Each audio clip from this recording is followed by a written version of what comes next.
ब्रह्मो यन्त्रं तदपि च न जाने स्तुतिमहो न चाह्वानं ध्यानं तदपि च न जाने स्तुतिकथा न जाने मुद्रास्ते तदपि च न जाने विलपनम् परं जाने मातः वक्रतुण्डं महाकाय सूर्यकोटि समप्रभ निर्विघ्नं कुरु मे देव सर्वकार्येषु सर्वदा सर्वमङ्गलमाङ्गल्ये शिवे सर्वार्थसाधिके शरण्ये त्र्यम्बके गौरी नारायणी नमोस्तुते।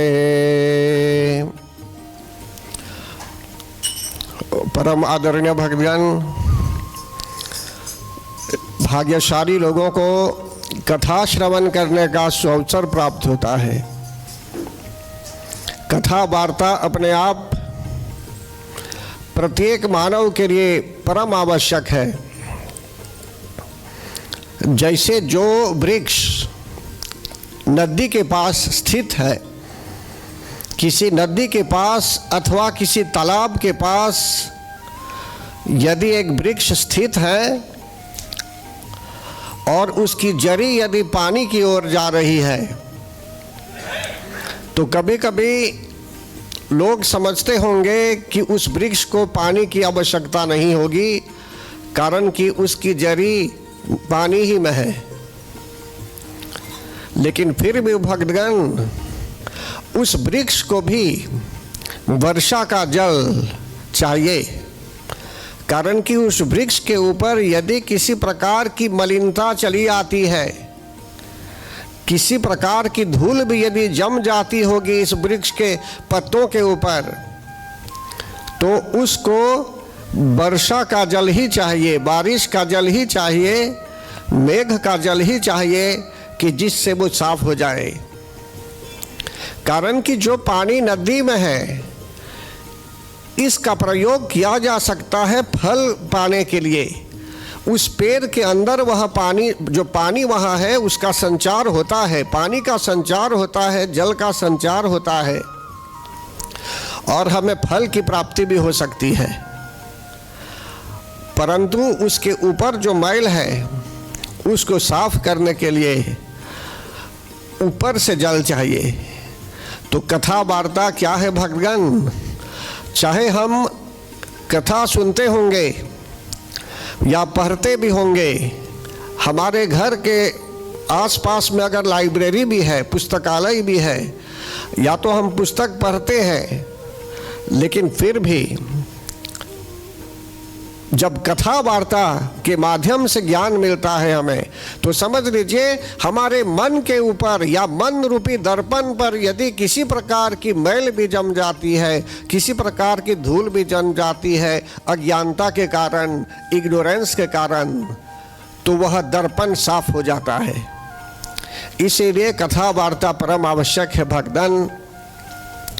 और यहाँ जो हम पहुँचे हैं श्री नवरात्र में, नवरात्र की जो तीसरी रात्रि है अभी, तो यहाँ हम जो अभी कल तक समझा चुके हैं, आगे लेकर मैं कथा को लेकर चलूँगा। यहाँ विशेष रूप से हम सभी लोग जब प्रार्थना करते हैं तो हम हरदम बोलते हैं कि रूपम देहि जयम देहि यशो देहि द्विषो जहि। और गला स्तोत्र में स्पष्ट रूप से कहा गया है, रूपम देहि जयम देहि यशो देहि द्विषो जहि। तो ये क्या है भक्तगण? अपने आप में एक प्रार्थना है जो प्रत्येक मानव को जान लेना चाहिए। इसमें हम जगत जननी जगदम्बा माता की बड़ाई भी करते हैं, अनेकों प्रकार के श्लोक भी पाए जाते हैं इसमें।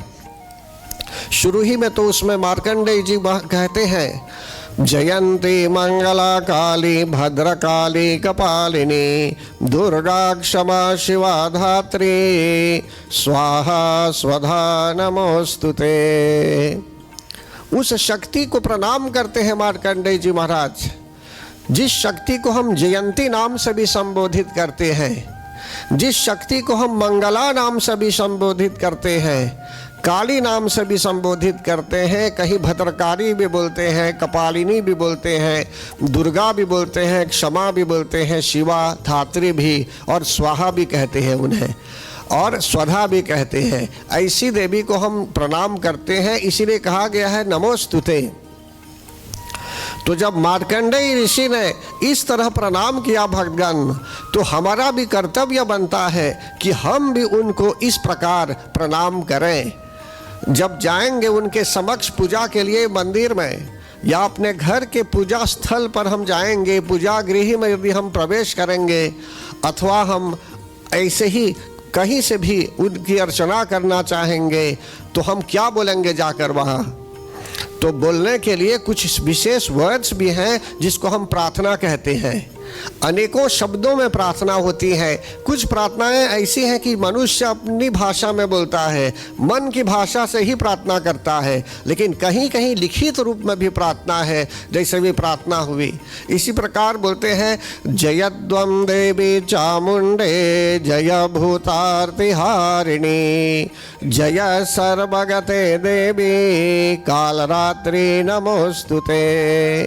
उनको कालरात्रि नाम से भी संबोधित करते हैं, चामुंडे नाम से भी संबोधित करते हैं। इस प्रकार बोलते हैं कि आपकी जय हो। हर बार कहा गया है आपकी जय हो। और जैसे जैसे उन्होंने राक्षसों का भी अंत किया, तो ये शुरू ही में है, ये प्रारंभिक स्तर पर ही यह प्रार्थना है, जहाँ अनेकों प्रकार से कहा गया है कि जिस शक्ति ने मधु कैटभ नामक राक्षसों का अंत किया, महिषासुर का भी अंत किया, रक्तबीज का भी अंत किया, शुम्भ निशुम्भ आदि राक्षसों का भी जिन्होंने अंत किया, वही शक्ति जो है कल्याणमयी है, शत्रु के विनाश जो करती है, शत्रु के विनाश के लिए हरदम जो है सो की तत्पर रहती है, जो व्याधि नाशिनी भी है, रोगों को भी दूर करने वाली है। ऐसी देवी को हम स्तुवद्भ्यो भक्ति पूर्वम त्वाम चंडिके व्याधि नाशिनी, कि हम लोग जो है सो कि कैसे उनको प्रणाम करते हैं। तो कहा गया है भक्ति पूर्वक। प्रत्येक पूजा पाठ में हरदम हम बोलते हैं श्रद्धा, भक्ति, प्रेम और अटल विश्वास।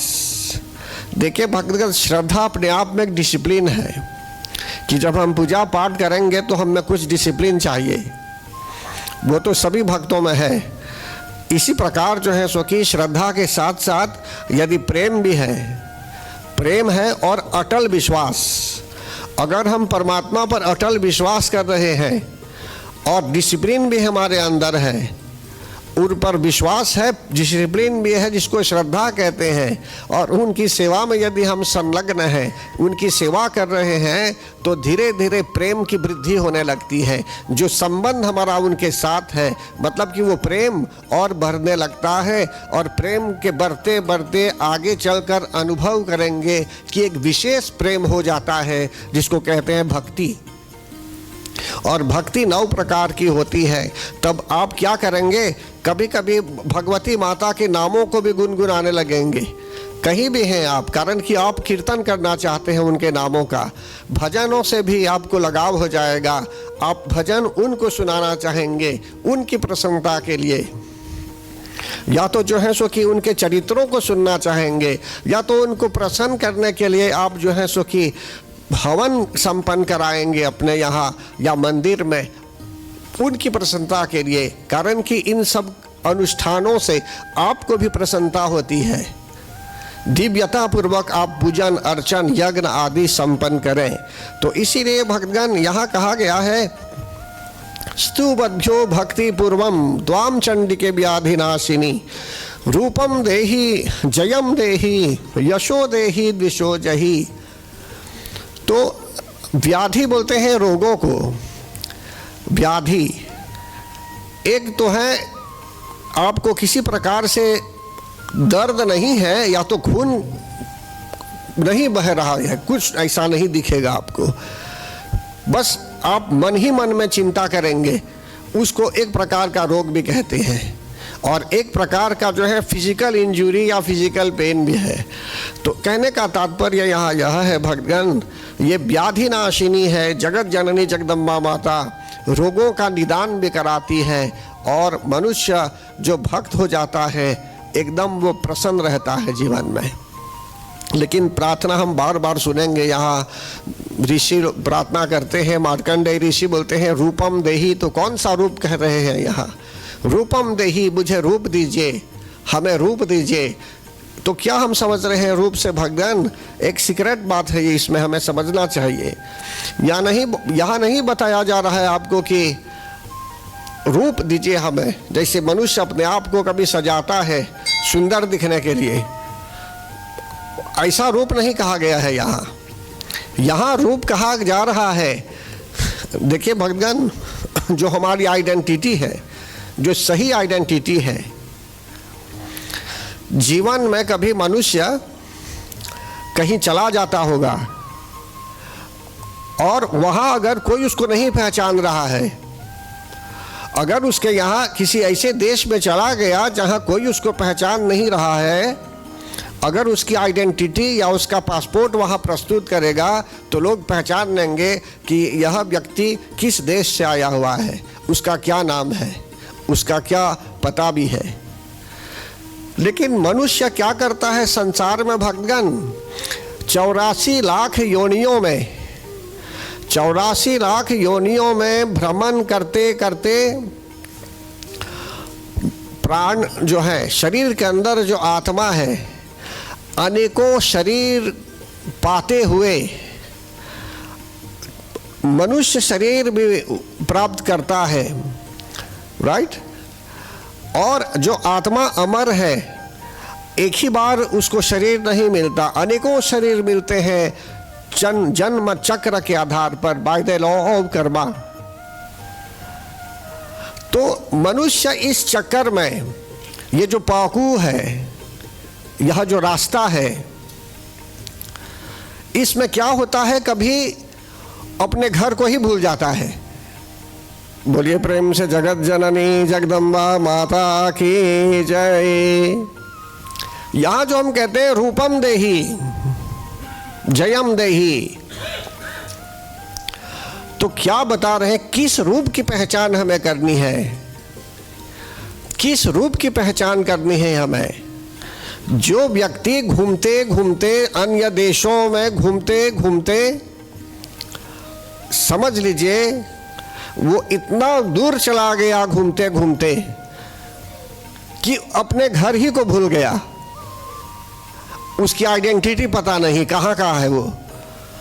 समझते? ऐसा कभी होता है? या कोई छोटा है बचपन से ही घूम रहा है, बाद में उसको अन्य जगह मन लग जाता है और घर की याद ही नहीं आती ना।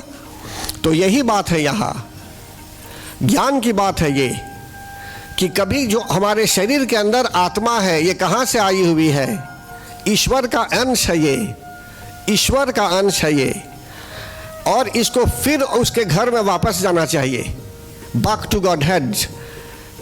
भगवान की भक्ति प्राप्त करते हुए, हरि नाम संकीर्तन करते हुए, जब तक शरीर है हमारे यहाँ, जब तक मुख है, जब तक हाथ पैर है, कान है श्रवण करने के लिए, आंखें हैं दर्शन करने के लिए, तभी तक जो है सो कि हम इस प्रकार ट्रांसेंडेंटल नॉलेज प्राप्त कर पाएंगे, भक्तों के साथ, एडवांस्ड डिवोटीज के साथ रहते हुए। कहने का भाव यहाँ यह है, जीवन में अनेकों प्रकार से हम प्रसन्न हो सकते हैं, आनंद की अनुभूति हो सकती है, लेकिन ये जो ट्रांसेंडेंटल नॉलेज है, जब तक उस संग में नहीं रहेंगे और तब तक समझ लीजिए उस प्रकार का ज्ञान नहीं मिलता। मनुष्य जिज्ञासु भी हो सकता है, कुछ सीखना भी चाहता है, सीख भी लेगा धीरे धीरे, लेकिन भक्त बनना कोई साधारण बात नहीं है। ये भगवान की सेवा कर लेना कोई साधारण बात नहीं है। देखिए हनुमान जी महाराज भगवान के तो बहुत परम भक्त, लेकिन फिर भी उनमें इतना बल था, अतुलित बलधामा, ऐसा बल कि जिसको कंपेयर भी नहीं किया जा सकता। लेकिन इतनी नम्रता उनमें थी कि प्रभु राम लक्ष्मण दोनों को कांधे पर भी बैठा चुके थे वे। यात्रा में जाने के लिए। तो कहने का भाव है, क्यों ऐसा कहा जा रहा है? भक्तों के साथ जब उठेंगे बैठेंगे तो धीरे धीरे प्रेम भाव होता है, भगवान के चरणों से प्रेम हो जाता है। जो रहस्यमय जीवन है, जो रहस्यमय बातें हैं, द पास्ट टाइम्स, भगवान के जो पास्ट टाइम्स रहे हुए होंगे, इनको लेकर जब चर्चा की जाती है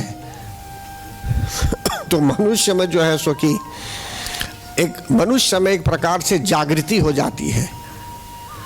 तब धीरे धीरे स्पिरिचुअल, आध्यात्मिक प्रगति की ओर मनुष्य बढ़ने लगता है और सांसारिक वस्तुओं से थोड़ा दूर हो जाता है।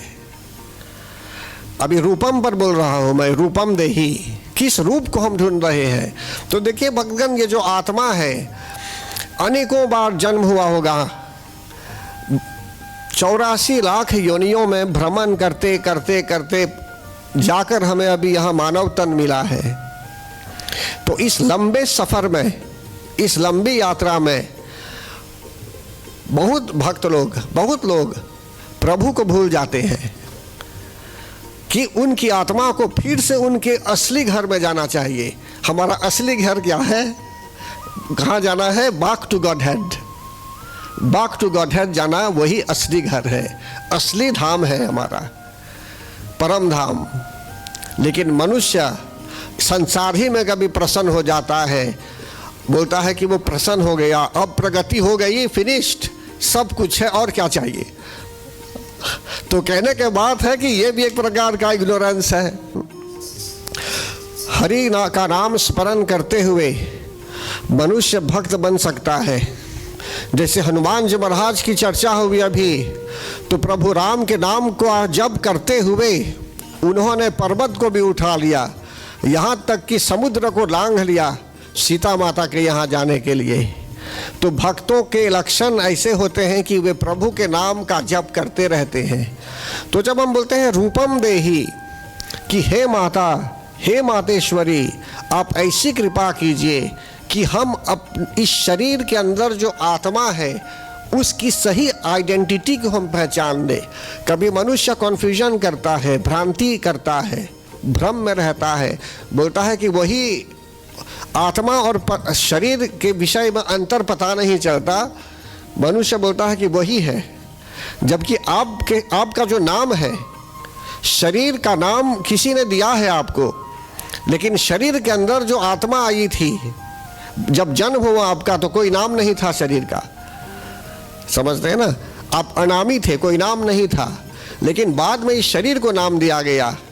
कोई दूसरा नाम भी दे सकता है आपको, कोई तीसरा नाम भी दे सकता है, लेकिन वो जो आत्मा शरीर के अंदर है वो परमानेंट है, वो सनातन है भक्तगण। तो भगवती माता से हम प्रार्थना करते हैं कि हमें अपनी पहचान करने की क्षमता हमें हो, अपनी पहचान करने की क्षमता हमें हो, और हम भ्रांति पूर्वक विचार न करें, हम भ्रम में न रहें, कन्फ्यूजन में न रहें।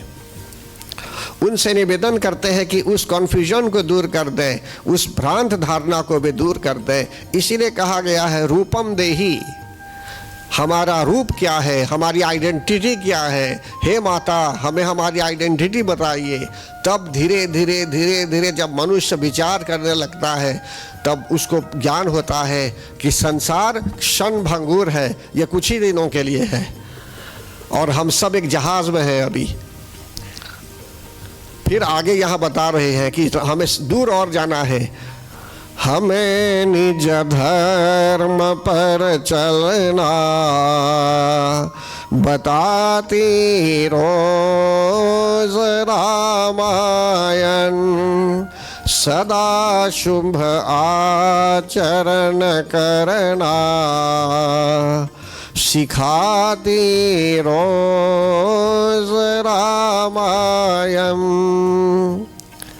फिर उसमें कहते हैं कि जिनको संसार सागर को पार करना है, उसको रामायण भी सुख के किनारे, जो धर्म ग्रंथ है वो सुख के किनारे उस व्यक्ति को लाता है।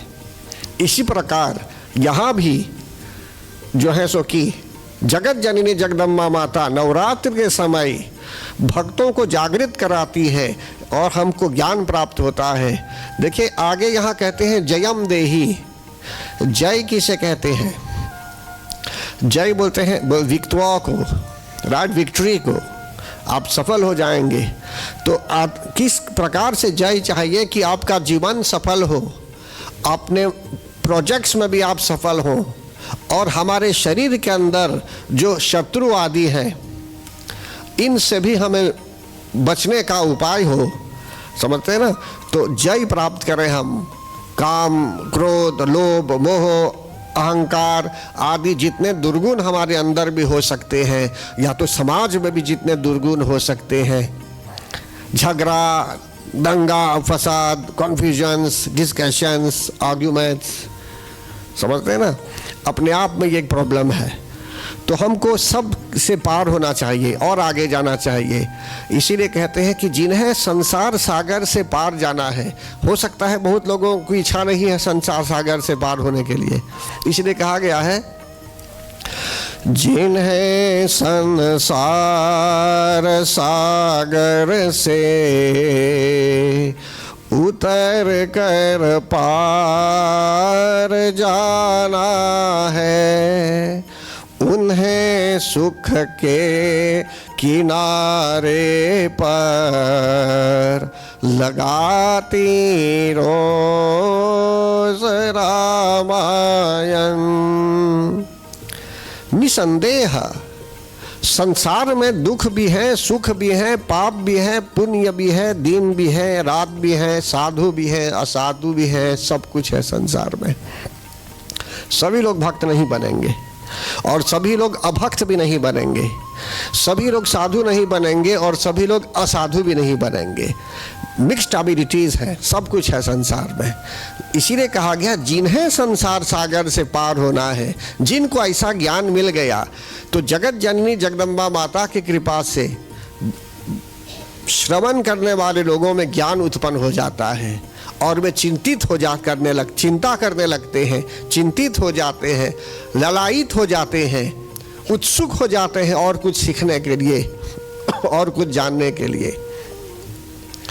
जैसे आप विदेश गए हैं भक्तगण, आपको 1 महीने के बाद लौटना चाहिए वहाँ से, लेकिन आपको पता चला कोई एजेंसी है, आपको 2 दिनों में ही जाना चाहिए, तो कितनी हड़बड़ी के साथ आप पाक करेंगे सब कुछ। इसी प्रकार भक्तगण, हमको चाहे 1000 वर्षों तक भी जीना है, लेकिन ऐसी कोशिश करनी है कि समय हमारे आगे नहीं है। जो विद्यार्थी विद्या प्राप्त करना चाहता है, परीक्षा में जाना है, अगर बोल देंगे भी जनवरी है, अभी तो हम अक्टूबर में है, अभी सितंबर में नहीं, माना जाए जनवरी में है अभी, अगर बच्चे को बोल देंगे कि अभी परीक्षा नहीं है, अभी दिसंबर में परीक्षा एग्जामिनेशन होगा, तो हो सकता है कि जो सीरियस छात्र नहीं है वो ढील देगा, बोलेगा बाद में पढ़ेगा, अक्टूबर में पढ़ेगा वो थोड़ा, तब नवंबर दिसंबर में पढ़ाई समाप्त हो जाएगी। इसीलिए बार बार अध्यापक क्या करते हैं, कसौटी करते हैं, टेस्ट करते हैं बीच बीच में, कि जिससे वो छात्र सीखे, अपने आप को तैयार करे।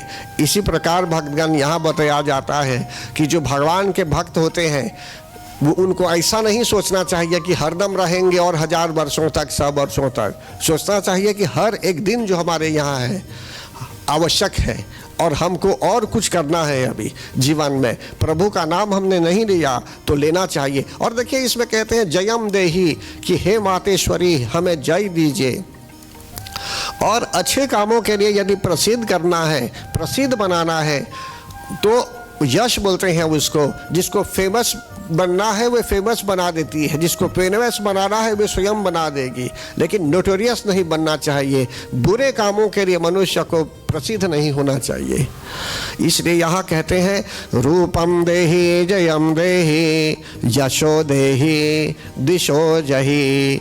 अब यहाँ द्विशो जहि का अर्थ क्या है? द्विशो देहि, देहि नहीं बोलते हैं, द्विशो जहि।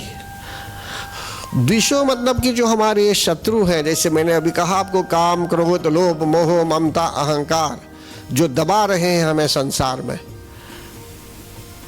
इनसे थोड़ा दूर हमें अगर माता जी करा देगी तो और अच्छा होगा, कि जिससे वो जो बर्डन कपार के ऊपर है वो थोड़ा कम हो जाए। अब हम जैसे एक माना जाए लोरी है, उसमें अभी बर्डन है और उसको जाना है ऊपर, एक ऊंचा स्थल पर जाना है उसको, और कुछ लाद देंगे उसमें तो उसके लिए और थोड़ा डिफिकल्ट हो जाता है, वो जो ड्राइवर होता है उसके लिए थोड़ा कठिन हो जाता है। इसी प्रकार भक्तगण यहाँ बताया जाता है आपको कि द्विषोजहि, हे मातेश्वरी, जब हम आए हुए हैं प्रार्थना के लिए यहाँ मंदिर में भक्तगण, हम सबको ऐसा भाव अपनाना होगा कि हम अपने आप को समर्पित करें जगत जननी जगदम्बा माता के आगे। शरणागत दीनार्थ परित्राण परायणे सर्वस्यार्ति हरे देवी नारायणी नमोस्तुते। इसमें स्पष्ट रूप से ऋषि लोग भी बताते हैं कि शरणागत दीनार्थ, जो भी आपकी शरण में आता है दीन दुखी के रूप में, दीन दुखी मतलब शरणागत दीनार्थ, आर्थ बोलते हैं दुखी भक्त को, परित्राण परायणे, आप उनकी रक्षा करने वाली हैं, तो हे मातेश्वरी हम आपको प्रणाम करते हैं। सर्वस्यार्ति हरे देवी, उस व्यक्ति के समस्त हर तरह से जो है सो कि आप उस व्यक्ति को सुरक्षित करती हैं और उसकी समस्त बाधाओं को आप दूर करती हैं, तो इसलिए कहा गया द्विषोजहि। लेकिन इसमें बार बार आप जब देखेंगे तो कहा गया है चंडिके सततम ये त्वामर्चन्ति भक्तितः, भक्ति शब्द का प्रयोग किया गया है अनेकों जगहों में कि हे चंडिके, इस संसार में जो भक्ति पूर्वक आपकी पूजा करता है उसे रूप दीजिए, उसे जय दीजिए। समझते हैं ना? इसको अच्छी तरह जब पढ़ेंगे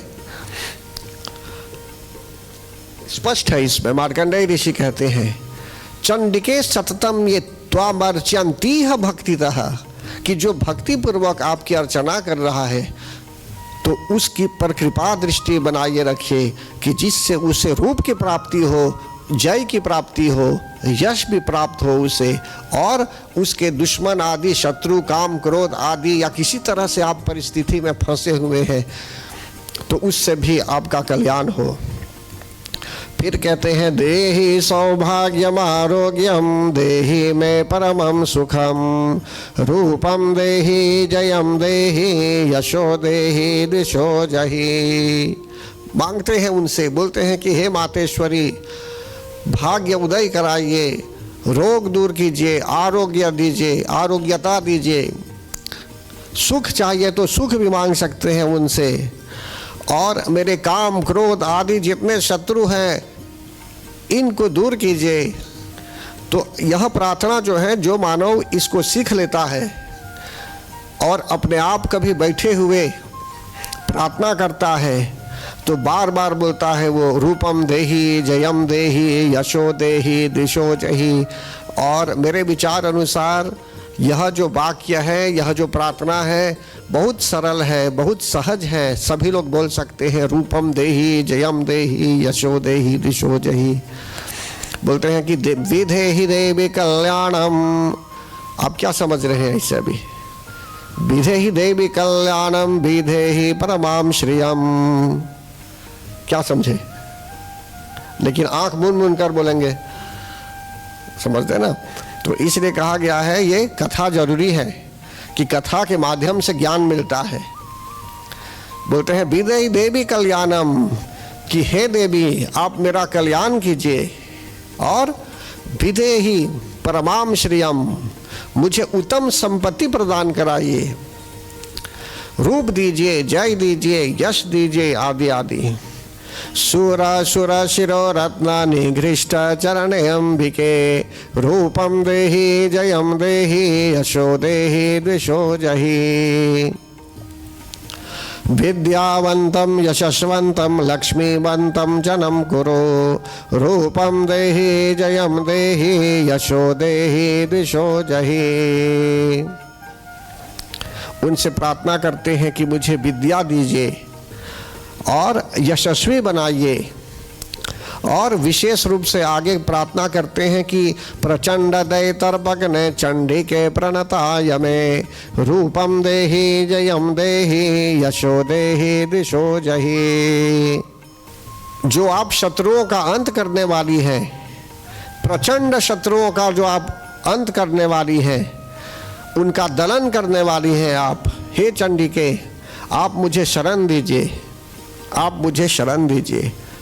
देखिए भक्तगण, आसान है कहना कि जगत जननी जगदम्बा माता शरणागत वत्सला है, जो उनकी शरण में चला जाता है वे स्वीकार करती है। लेकिन जो व्यक्ति सचमुच में उनकी शरण में जाता है, डिवोशन के साथ, श्रद्धा, प्रेम, लगन, सचमुच में वो अपने आप को समर्पित करता है उस मतलब कि जगत जननी जगदम्बा माता के समक्ष, तब उन्हें वे स्वीकार कर देती है जल्दी ही। फिर आगे कहते हैं यहाँ, ये प्रार्थना काफी लंबी है लेकिन इसमें कहा गया है, इदं स्तोत्रम पठित्वा तु महास्तोत्रम पठेन्नरः सतु सप्तशती संख्या भरमाप्नोति संपदाम। बोलते हैं अगर सप्तशती पाठ करना है आपको तो सप्तशती पाठ करने से पहले इस स्तोत्र का पाठ करना चाहिए। जैसे कवच का पाठ करते हैं, कल विशेष रूप से कवच पर ध्यान दिया गया, ध्यान केंद्रित किया गया, और आज जो प्रार्थना आप लोग करते रहते हैं हरदम छोटी छोटी पुस्तिका खरीद कर, भाई कहता हूँ कि अगर पुस्तिका खरीदनी है आपको तो ऐसी पुस्तिका खरीदिए जिसमें उसका अर्थ भी है, नीचे उसका मीनिंग भी है, चाहे इंग्लिश में चाहे हिंदी में, तब आप पढ़ पाएंगे। सिर्फ संस्कृत में अगर पढ़ना है आपको तो हो सकता है कि आप नहीं समझ पाएंगे शुरू में, लेकिन जो भाषा जिसमें है उसको समझ जाएंगे, तब बाद में जब पढ़ेंगे सिर्फ संस्कृत में तो आप इजीली समझ जाएंगे। अन्यथा रटते जाएंगे लेकिन कुछ नहीं समझेंगे। फिर आगे कहते हैं यहाँ, जो मनुष्य इस स्तोत्र का पाठ करता है और महास्तोत्र का भी पाठ करता है तो समझ लीजिए उसको भगवती माता का विशेष आशीर्वाद प्राप्त होता है, श्रेष्ठ फल भी प्राप्त होता है और प्रचुर संपत्ति की भी प्राप्ति होती है। आप चाहते भी हैं या नहीं भी चाहते हैं कि कुछ प्राप्त हो, लेकिन ऑटोमेटिकली जगत जननी जगदम्बा माता कृपा दृष्टि बनाती है भक्तों पर। फिर आगे यहाँ और एक प्रश्न और एक विशेष प्रकरण है भक्तगण, जिसको हम किलक बोलते हैं। किलक क्या है अपने आप में, तो मार्कंडेय जी यहाँ बताते हैं कि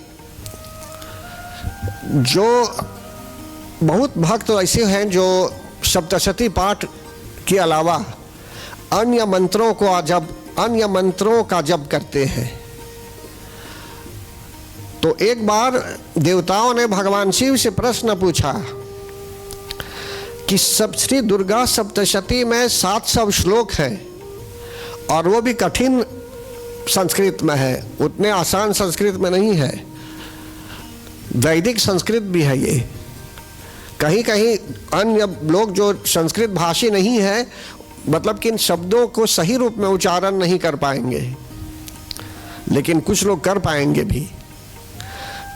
तो यहाँ ऐसा प्रश्न कहा गया कि अगर 700 श्लोक हैं इस दुर्गा सप्तशती में और एक दूसरा व्यक्ति है वो एक ही मंत्र बोलता है, माना जाए कोई और मंत्र, प्रभु राम का मंत्र या भगवान श्री कृष्ण का मंत्र बोलता होगा, या तो बोलता होगा ओम नमो नारायणाय, तो क्या उसको फल नहीं मिलता क्या?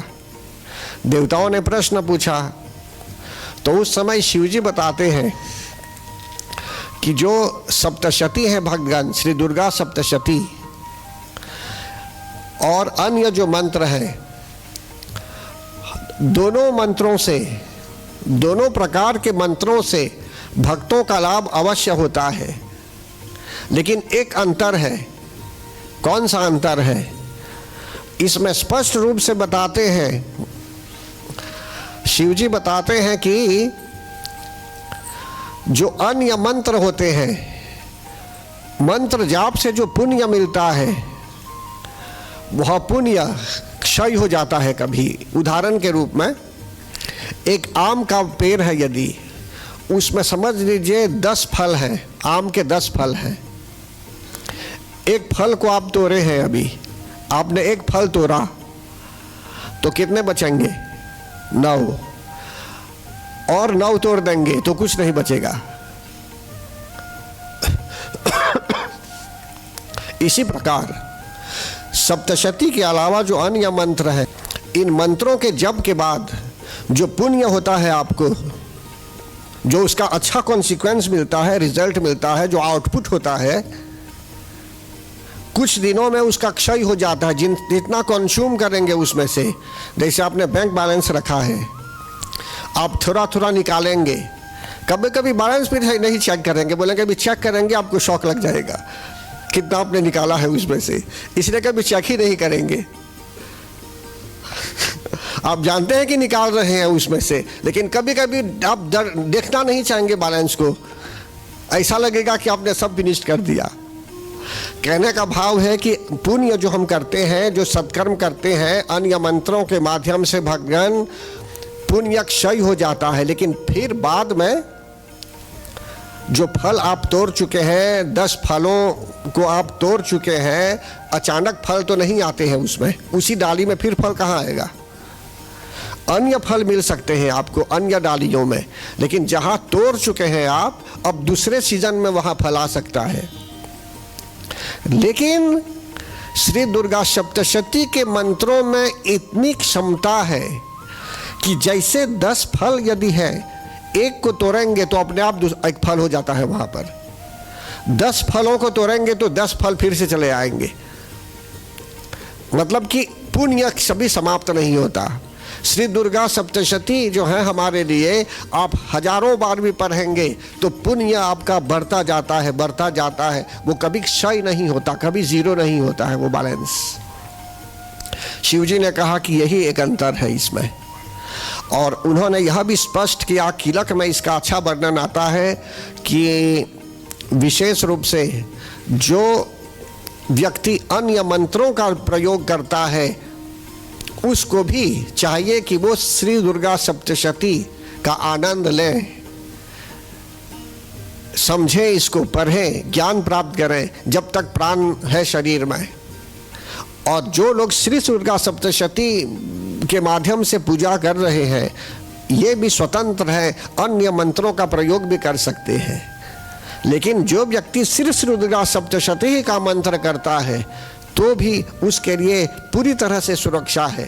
जगत जननी जगदम्बा माता मोक्ष प्रदायिनी है, वो स्वयं मोक्ष भी प्रदान करा देगी। बोलिए प्रेम से जगत जननी जगदम्बा माता की जय। ऐश्वर्यं यत् प्रसादेन सौभाग्य आरोग्य संपदः शत्रुहानि परो मोक्षः स्तूयते सा न किं जनै।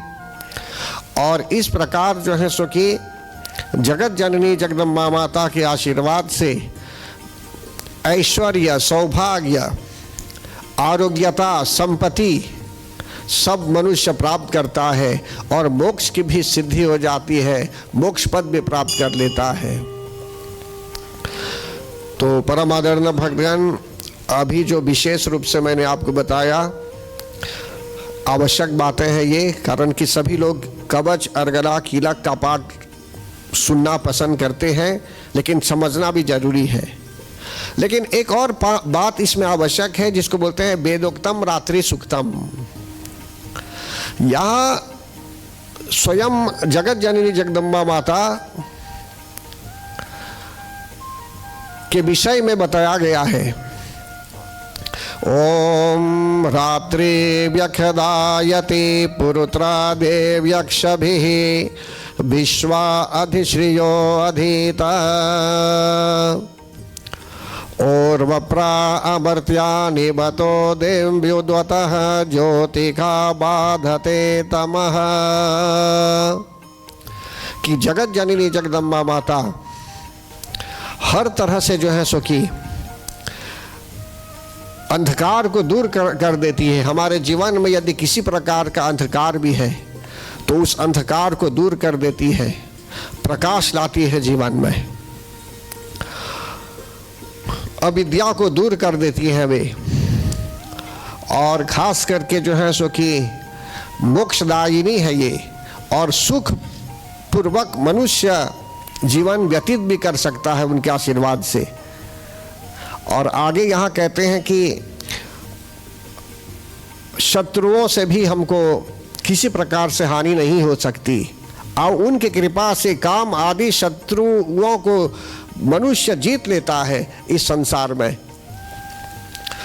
फिर आगे जो है सो कि तंत्रोक्तम रात्रि सुक्तम से भी स्तुति की जाती है। जब प्रथम अध्याय को हम लेंगे कल, तो वहाँ विशेष रूप से बताया जाएगा कि किस तरह ब्रह्मा जी उनकी स्तुति करते हैं, जगत जननी जगदम्बा माता की स्तुति करते हैं भक्तगण। तब वहाँ प्रार्थना की जाती है, ओम विश्वेश्वरीं जगद्धात्रीं स्थिति संहारकारिणीं निद्रां भगवतीं विष्णुरतुलां तेजस प्रभो त्वं स्वाहा। ब्रह्मा जी कहते हैं, त्वं स्वाहा त्वं स्वधा त्वं हि वषट्कारः स्वरात्मिका स्वधा त्वमक्षरे नित्ये त्रिधा मात्रात्मिका स्थिता।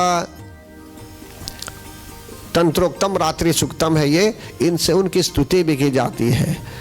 लेकिन यहाँ जो आवश्यक बात और एक है, मैं आपको बताना चाहूँगा। सभी देवता लोग एक बार जगत जननी जगदम्बा माता के पास जा पहुँचे भक्तगण, और नम्रता पूर्वक उनसे प्रश्न पूछने लगे कि हे देवी आप कौन हैं। एक डायरेक्ट क्वेश्चन है, ये आप कौन हैं। तब जगत जननी जगदम्बा माता हमें बताती है। कुछ लोग बोलते हैं कि ये देवी है, ये नहीं जानते हैं इस विषय में, कारण कि वे देवी भागवत नहीं पढ़े हुए हैं, देवी भागवत से अनभिज्ञ हैं। अगर गणेश पुराण पढ़ेंगे आप तो उसमें गणेश जी महाराज की प्रधानता है। शिव पुराण पढ़ेंगे तो शिव जी की प्रधानता है कि शिव जी पहले ज्योति के रूप में आए, ज्योतिर्मय शिव प्रकट हुए खंबे की तरह, फिर बाद में जो है सो कि भगवान विष्णु के रूप में प्रकट हुए, समझते हैं ना, और ब्रह्मा जी के रूप में भी प्रकट हुए। लेकिन अगर आप जो है सो कि अन्य प्रकार से पढ़ेंगे तो कभी कभी कृष्ण भगवान की प्रधानता है। किसी किसी पुराण में जो है सो कि आप देखेंगे तो श्रीमद् भागवतम में भगवान श्री कृष्ण की विशेषता है। रामायण पढ़ेंगे तो वहाँ प्रभु राम के विषय में है, कारण कि रामायण त्रेता युग में राम कथा हो रही थी, और अब भी हम लोग कलयुग में हैं, और कलयुग से पहले द्वापर युग था, और द्वापर युग में भगवान श्री कृष्ण के रूप में आए हुए थे। और श्री चैतन्य महाप्रभु ने श्री चैतन्य चरितमृत में कृष्ण और राम, कुछ लोग बोलते हैं जय श्री राम, लेकिन कुछ लोग अगर जाएंगे भारत में भी गुजरात की ओर तो बोलेंगे जय श्री कृष्ण, लेकिन अयोध्या की ओर जाएंगे तो बोलेंगे जय श्री राम जय श्री राम। लेकिन श्री चैतन्य महाप्रभु ने इस भ्रम को दूर करने के लिए महामंत्र दे दिया हमें। भगवान स्वयं श्री चैतन्य महाप्रभु के रूप में आए, उन्होंने बना दिया हरे कृष्ण कृष्ण कृष्ण हरे हरे, हरे राम राम राम हरे हरे। इस प्रकार का मंत्र बना दिया भक्तगण। लेकिन शक्ति के विषय में जब हम जानना चाहेंगे तो यही देवताओं ने प्रश्न पूछा उनसे, और हमें भी यह जानना आवश्यक है कि आप कौन हैं। तब जगत जननी जगदम्बा माता अपने शब्दों में बोलती है, सा ब्रवीत अहम ब्रह्म स्वरूपिणी भक्तः प्रकृति पुरुषात्मकं जगत शून्यं च अशून्यं च। जगत जननी जगदम्बा माता कहती हैं कि मैं ब्रह्म स्वरूप हूँ, मैं भगवान स्वरूप ब्रह्म स्वरूप मैं हूँ, और जो जगत है, जो प्रकृति और पुरुषात्मक जगत है, ये मुझसे ही उत्पन्न हुआ है। देखिए भक्तगण, जब हम बोलते हैं सृष्टि करती तुम ही हो ब्रह्माणी, क्या बोलते हैं? सृष्टि करती तुम ही हो ब्रह्माणी, पालन करती तुम ही हो विश्वानी, ना, संहार करती तुम ही हो रुद्रानी। तो सृष्टि की रचना ब्रह्मा जी अकेले नहीं कर सकते, मतलब कि उनकी जो शक्ति है उन्हीं में अतिग्रह है वो। तो यहाँ जो शक्ति है, जो जिस शक्ति के विषय में अभी बता रहे हैं, देखिए मनुष्य जब सफल होता है परीक्षा में तो कभी नहीं बोलता है भगवान से सफल हो गया, क्या बोलता है? बोलता है पराकाश दीजिए, थैंक्स टू गॉड, भगवान की कृपा से वो सफल हो गया। और हम जब उच्चारण भी करते हैं तो बोलते हैं राधा कृष्णा, या तो बोलते हैं सीताराम, नहीं बोलते हैं राम सीता, नहीं बोलते हैं कृष्णा राधा, बोलते हैं राधा कृष्णा, राधा पहले फिर कृष्णा, लेकिन दोनों एंटिग्रे हैं ये। इसी प्रकार यहाँ बोलते हैं ब्रह्मानी शक्ति के माध्यम से ही ब्रह्मा जी ने सृष्टि की रचना की, और पालन जो होता है भगवान विष्णु विश्वानी शक्ति के साथ ही जो है सो कि पालन करने वाले हैं संसार का, और संहार करने के लिए भी रुद्रानी शक्ति के साथ ही रुद्र जो है, शिव जो है, संसार का संहार भी करते हैं। इसी प्रकार शिव शब्द को यदि हम लेंगे, जब भगवान शिव की हम अर्चना करते हैं तो बोलते हैं सांब सदा शिवाय नमः, मतलब अंबिका सहित शिव, स अंबिके, अंबिका सहित शिव जी की पूजा की जाती है। और यह भी हम जानते हैं कि शिव शब्द में से यदि हम ई कार को हटा देंगे, ई अक्षर को अगर हटा देते हैं उसमें से, तो वो शव हो जाता है। मतलब कि शिव और शक्ति दोनों एंटिग्रे हैं, एक साथ हैं, अलग अलग नहीं है। और इसी प्रकार भगवान कभी शिव के रूप में आ सकते हैं, कभी भगवान नारायण के रूप में आ सकते हैं, कभी वे शक्ति ही के रूप में आ सकते हैं। इसी प्रकार यहाँ बता रहे हैं कि अहम ब्रह्म स्वरूपिणी, जगत जननी जगदम्बा माता बोल रही हैं कि मैं ब्रह्म स्वरूप हूँ, मैं शून्य भी हूँ और अशून्य भी हूँ, और जो भी संसार है, जो कुछ भी है, मैंने ही उत्पन्न किया है, ऐसे अपने शब्दों में वो बोलती है। अहम आनंदम अनानंदौ, अहम विज्ञान विज्ञाने, अहम ब्रह्मा ब्रह्मणि वेदितव्ये। मैं आनंद भी हूँ और अनानंद भी हूँ, मैं हैप्पीनेस भी हूँ तो सुरो भी हूँ मैं, समझते ना। वेदोहम अवेदोहम विद्याहम अविद्याहम, मैं वेद भी हूँ और अवेद भी हूँ, मैं विद्या भी हूँ और अविद्या भी हूँ, मैं नॉलेज भी हूँ और इग्नोरेंस भी हूँ। आप हाथ उठाएंगे उनकी शरण में आने के लिए तो आपको विद्या भी दे देंगे, और नहीं आना चाहेंगे तो आपके यहाँ इग्नोरेंस रह जाएगा, वही इग्नोरेंस के रूप में आपके यहाँ रहेगी। आप बचेंगे कैसे? उनसे बच सकते हैं क्या? अगर अच्छे छात्र की तरह उनके समक्ष आना चाहेंगे और भक्तों के साथ मिलकर प्रगति करना चाहेंगे पॉजिटिवली, तो समझ लीजिए आपको भी विद्या भी दे देगी। लेकिन अगर हम लोग निकलना नहीं चाहते हैं इस दलदल से, उसी में रहना चाहेंगे, जहाँ पर है वहीं पर प्रसन्न है, तो समझ लीजिए उसी प्रकार की गरीबी दशा दरिद्रता में ही रह जाएंगे। अलक्ष्मी रहेगी वहाँ, लक्ष्मी का वास नहीं होगा। लक्ष्मी और अलक्ष्मी, तब शांति नहीं रहेगी, अशांति रहेगी। लेकिन अगर श्रद्धा, प्रेम, लगन, भाव ये सब है हमारे अंदर, और प्रभु की शरण, जगत जननी जगदम्बा माता की शरण में आ रहे हैं, तो समझ लीजिए निसंदेह वे हमें विद्या भी दे देगी और अविद्या को खींच के निकाल देगी। इसलिए कहा गया है ज्ञानिनामपि चेतांसि देवी भगवती ही सा बलादाकृष्य मोहाय महामाया प्रयच्छति। जो व्यक्ति लोग ज्ञानी होते हैं उनके भी चित्त पर शक्ति का अधिकार है। अगर शक्ति चाहेगी तो उनको भी भ्रमित कर सकती है, भ्रमित कर सकती है। अगर एक चोर आ रहा है आपके यहाँ और देवी माँ के भक्त हैं आप, तो चोर को भी वे भ्रमित कर सकती है। और एक अच्छा व्यक्ति यदि एक गलत कार्य करना जा रहा है, करना चाहता है, या तो जा रहा है कुछ करने जो ठीक नहीं है उसके लिए, तो उसको भ्रमित भी कर सकती है, वे भ्रम भी उत्पन्न कर सकती है। या देवी सर्वभूतेषु भ्रांति रूपेण संस्थिता नमस्तस्यै नमस्तस्यै नमस्तस्यै नमो नमः। तो जगत जननी जगदम्बा माता अपने शब्दों में कहती है यहाँ भक्तगण संस्कृत में बताती है कि वेदो हम अवेदो हम, मैं वेद भी हूँ और वेद नहीं भी हूँ, मैं विद्या हूँ और अविद्या भी हूँ, और मैं प्रकृति हूँ नेचर और उससे भिन्न भी हूँ। मैं नीचे ऊपर अगल बगल भी मैं ही हूँ, मैं ही सब कुछ हूँ। इस प्रकार से वे अपना स्टेटमेंट देती है। फिर कहती है अहम रुद्रेभिर्वसुभिश्चरामि, मैं रुद्रों और वसुओं के रूप में संचार करती हूँ। मैं मित्र वरुण दोनों का, इंद्र एवं अग्नि का और दोनों अश्वनी कुमारों का भरण पोषण भी करती हूँ। इस तरह से शक्ति कोई साधारण देवी नहीं है भगवान, ये जगत जननी जगदम्बा माता परम पिता परमेश्वर ही का एक स्वरूप है, ये शक्ति रूप में है। ये अहम दधामि द्रविणम हविष्मते सुप्राव्ये, कि मैं ही जो है सो कि हवन आज जो भी हम करते हैं, स्वधा जब उच्चारण करते हैं तो मैं ही उस हवि को देवताओं तक पहुंचाती हूँ। इस प्रकार जगत जननी जगदम्बा माता यहाँ बता रही है।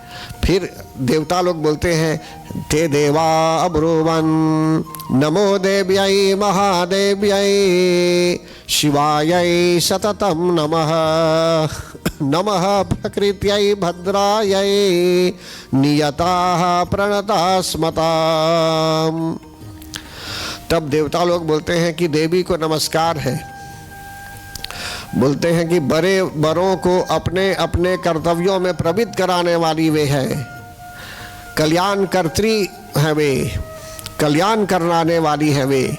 मतलब कि जो लोग सजन हैं, जो लोग कुछ सत्कर्म करना चाहते हैं, तो उनमें ऐसी शक्ति है कि मनुष्य को सही दिशा भी वे दिखा सकती है कि जिससे मनुष्यों का कल्याण भी हो।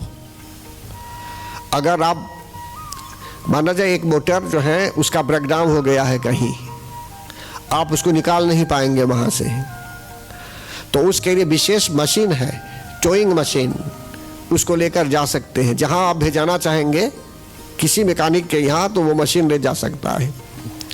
इसी प्रकार जो है सो कि अगर ब्रेकडाउन आ गया है हम में और हम चाहते हैं कि कल्याण हो, तो ये कल्याण कर्त्री है। ये हर तरह से जो है सो कि अगर एक बार हम सरेंडर हो जाते हैं उनके आगे, तो वही रिपेयर सब कर देगी।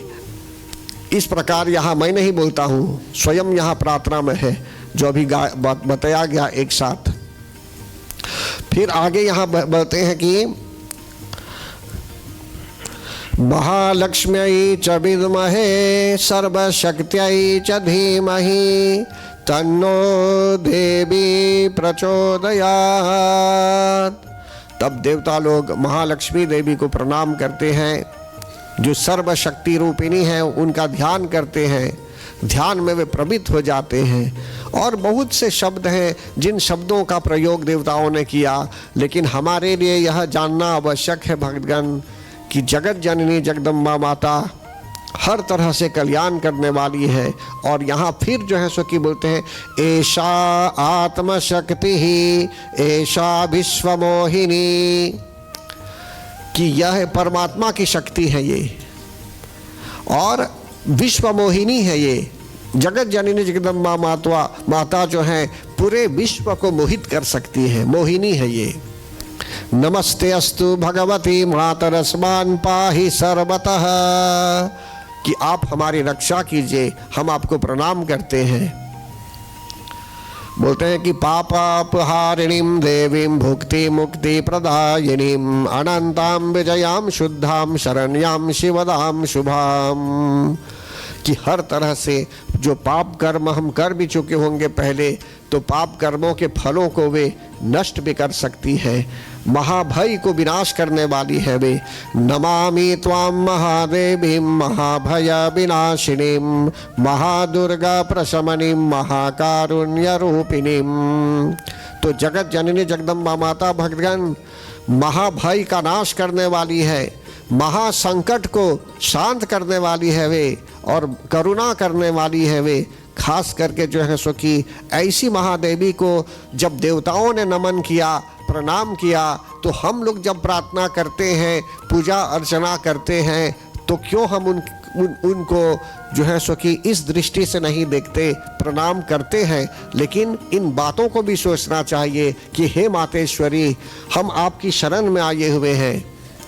अब यदि हम उनकी शरण में आना नहीं चाहते हैं, ऐसे ही आए हुए हैं दर्शन के लिए और निकल जाएंगे, और वो प्रेम नहीं बना है उनके साथ, तो वो समय लग सकता है।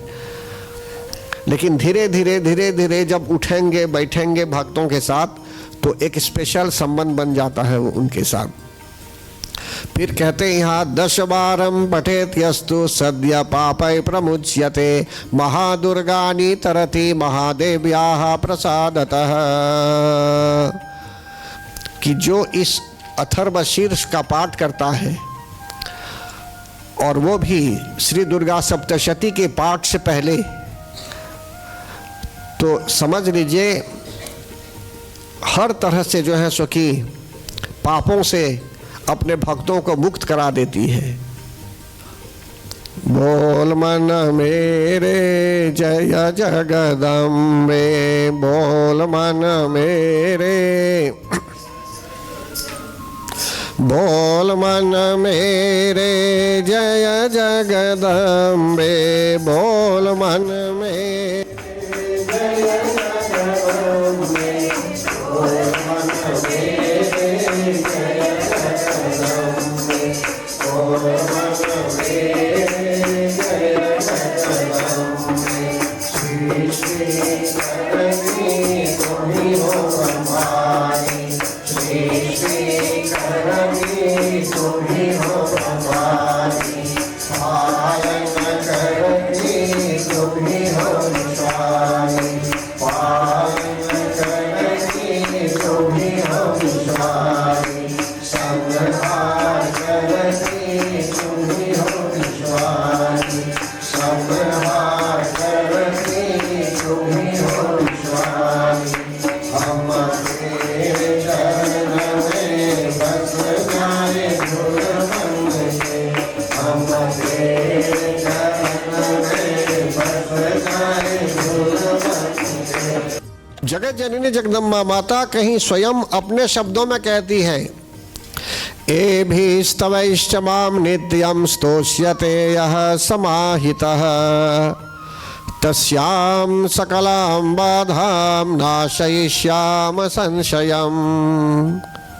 वे स्वयं कहती है उनके शब्दों में कि जो व्यक्ति एकाग्रचित होकर इंद्रियों को वश में रखते हुए जो प्रतिदिन उनकी स्तुति करता है, प्रतिदिन डेली उनकी स्तुति करता है, नित्यम, सिर्फ प्रतिदिन नहीं बल्कि हर क्षण जो उनको स्तुति करता है प्रसन्न मन से,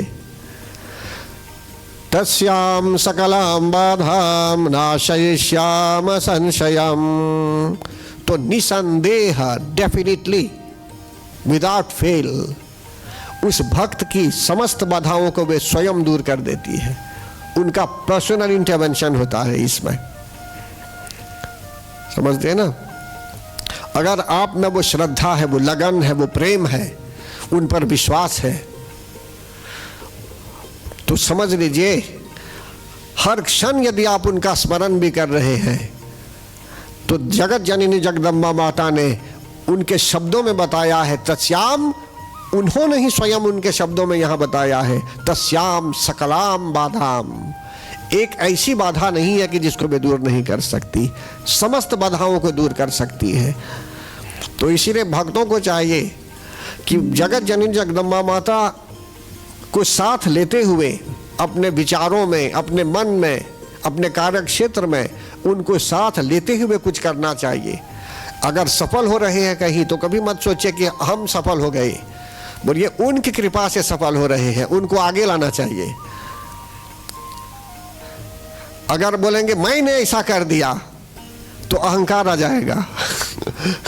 अगर बोलेंगे भगवान की कृपा से ऐसा हो रहा है, पहला ग्रास दीजिए, तो लाग्रास जो है, वो शक्ति जो है, वो कृपा जो है, भगवान की कृपा, आप भगवान को याद कर रहे हैं यहाँ। तो इसी प्रकार भक्तगण उनमें इतनी क्षमता है। हम लोग कहीं से भी आए हुए होंगे परम आदरणीय भक्तगण, तो एक श्रद्धा से हम आए हुए हैं यहाँ, इसीलिए यहाँ बताया जाता है कि इस श्रद्धा को अगर हम बरकरार रखेंगे, जारी रखेंगे और पूरे लगन के साथ रोज थोड़ा हम उनका स्तवन करेंगे, उनकी स्तुति करेंगे,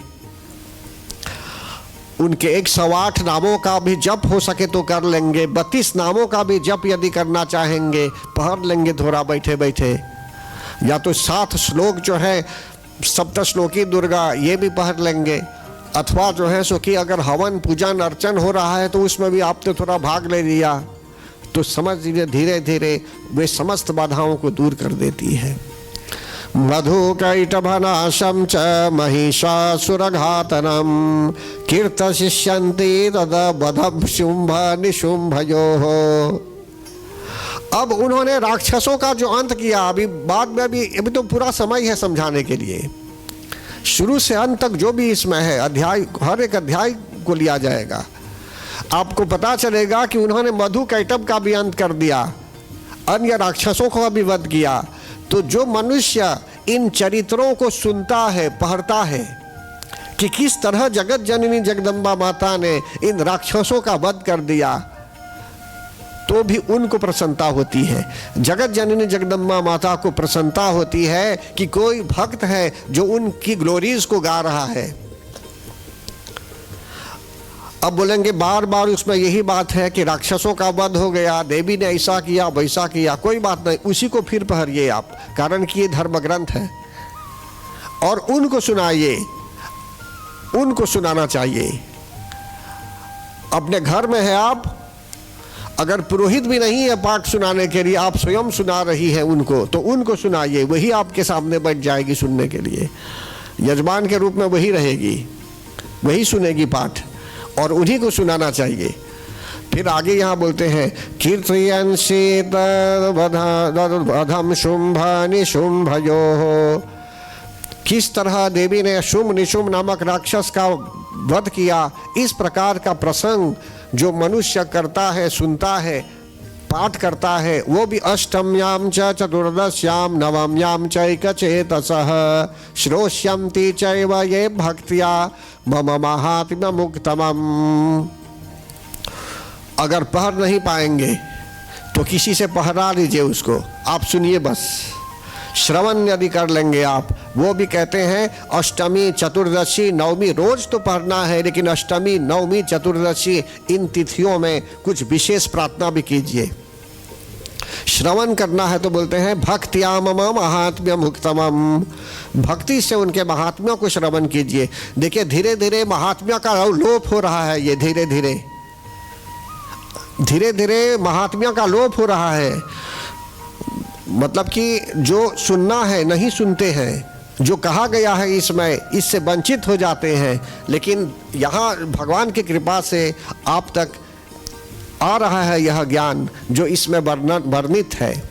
तो जगत जननी जगदम्बा माता स्वयं बताती है कि जो व्यक्ति इस तरह से पाठ सुनता है या सुनाता है प्रसन्न मन से, तो पाप उस व्यक्ति को छूता नहीं है और पाप से जनित जितनी आपत्तियां भी हैं सब दूर हो जाती हैं। शत्रुतो न भयं तस्य दस्युतो वानराजतः न शस्त्रानलोतो योगात् कदाचित् संभविष्यति। और जगत जननी जगदम्बा माता के भक्तों में बहुत से पॉजिटिव क्वालिटीज चले आते हैं कि जिससे उनके मन में शांति होती है, भक्तगण उनको सुख की अनुभूति भी होती है, शांत स्वभाव वाले लोग हो जाते हैं कि जिससे उनको शत्रु से भी भय नहीं रहता, राजाओं से भी नहीं, अस्त्र शस्त्रों से भी नहीं। फिर कहते हैं यहाँ यत्रैतत् पठ्यते सम्यग् नित्यमायतने मम सदा न तद्मोक्ष्यामि सान्निध्यं तत्र मे स्थितम्। जिस मंदिर में या जिस घर में जगत जननी जगदम्बा माता की प्रतिदिन स्तुति की जाती है, वहाँ वे लक्ष्मी के रूप में वास करती है, और जिस घर में नहीं किया जाता तो अलक्ष्मी का भी वास हो सकता है। इसलिए हमारा कर्तव्य है कि हम जो है सो कि कुछ ना कुछ अवश्य करें। तो यह प्रसंग जो है काफ़ी लंबा प्रसंग है ये, और अभी ज्ञानप्रद बातें बताई गई और समय का भी पाबंद है भक्तगण, लेकिन इसमें ज्ञान की वर्षा है। इसमें कहते हैं कि हम शांति लाना चाहते हैं अपने मन में, शांति लाना चाहते हैं अपने देश में, शांति लाना चाहते हैं संसार में, तो शांति कर मणि सर्वत्र तथा दुस्वप्न दर्शने ग्रह पीड़ाशु चोग्रासु महात्मम श्रेयान मम। यदि हम शांति लाना चाहते हैं तो हमको देवी माँ की शरण ही में आना है, पाठ को सुनना चाहिए और इससे हवन पूजन करवाना चाहिए कि जिससे शांति की वृद्धि हो। बच्चों को ये यदि किसी प्रकार से समस्या है तो भी बच्चे लोग तो अपने आप पाठ नहीं करेंगे, तो माता पिता या तो जो है सो कि जो गार्डियंस लोग हैं, इनको चाहिए कि बच्चों के कल्याण के लिए वे जगत जननी जगदम्बा माता की शरण में रहकर उनकी अर्चना करें, उनकी स्तुति करें। तो जो कुछ अभी बताया जा रहा है आपको, ये सब वैलिड है भक्तगण। पूजा पाठ अर्चना कलश पूजन ये सब जो है फिर से हम माफ़ कीजिए, फिर से जो है सो कि अगर विश्वास नहीं है किसी को तो फिर से विश्वास होना चाहिए। तो धीरे धीरे धीरे धीरे मनुष्य को फिर से यज्ञ की ओर आना है, फिर से जो है सो कि कथा वार्ता की ओर आना है, और श्लोकों द्वारा स्तुति भी करनी है। और एक स्तुति आप लोग कीजिए अभी 2 शब्दों में, जैसे हम लोग प्रार्थना करते हैं, बोलिए या देवी सर्वभूतेषु शांति रूपेण संस्थिता नमस्तस्यै नमस्तस्यै नमस्तस्यै।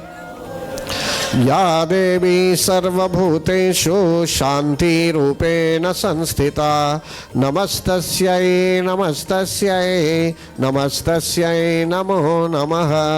या देवी सर्वभूतेषु मातृरूपेण संस्थिता नमस्तस्यै नमस्तस्यै नमस्तस्यै। चलिए हम जगत जननी जगदम्बा माता से क्षमा मांगते हैं। यदि किसी प्रकार से हमारे जीवन में हमने कहीं भी भूल की होगी तो आज हम अपने आप को समर्पित कर रहे हैं उनके आगे और उनका आशीर्वाद चाहते हैं। इस प्रकार इस भावना से यदि हम उनकी शरण में हैं अभी एक साथ, तो कलेक्टिवली सामूहिक रूप में सब उनकी शरण में एक्सेस पालेंगे। शेरावाली माँ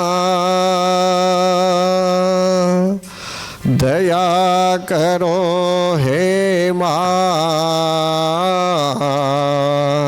शेरावाली माँ